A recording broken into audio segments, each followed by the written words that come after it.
21 училиште во Македонија или вкупно 214 ученици со посебни образовни потреби веќе ги користат асистивните уреди за работа со компјутери преку проектот на УСАИД еднаков пристап за еднакви можности, спроведувано од невладината Отворете ги прозорците.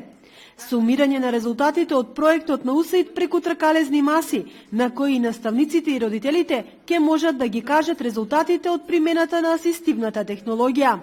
Целта на овие тркалезни маси е да се разменуваат искуства и да се препорачаат одредени модели за воведување на асистивната технологија во работата со ученици со посебни образовни потреби. На тркалезните маси се вклучени 21 училишта кои што влегоа во оваа програма. Денеска во Виница имаме 7 училишта. Особено радува фактот што едно од училиштата е од општина Виница, тоа е основното училиште Славчо Стојменски, кое што некаде при крајот на месец ноември добие асистивни уреди како опрема и обука за наставници за нејзина примена. Општина Виница веќе има донесено акционен план за унапредување на правата на лицата со попреченост, а ќе ја поддржи секоја нова иницијатива за олеснување на условите за живот и работа на овие лица. Вклучувањето на лица со посебни потреби во секојдневниот живот, како и примена на асистивната технологија во образовниот процес, беше наш предизвик кој чекор по чекор го остваруваме преку овој проект и слични проекти со кои ние сакаме како општина оваа маргинализирана категорија на лица во заедницата да биде равноправна со другите граѓани.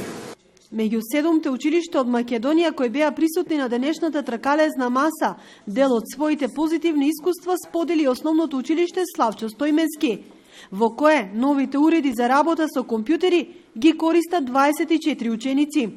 Значи, самите тие уреди помагаат на децата за да и помагаат во учењето, бидејќи дел од децата имаат реални потреби да ја користат преку одредени игрички, користејќи го апликативниот софтвер J-Compri и Toolkit, се ги користат на самите часови. Родителите пак велат секоја алотка која ќе олесни работата на нивните деца е секогаш добре дојдена. Па мислам дека е подобро сега, но сакаме и дома да мислам на некој начин да имаме тастатура со поголеми букви и тракбол.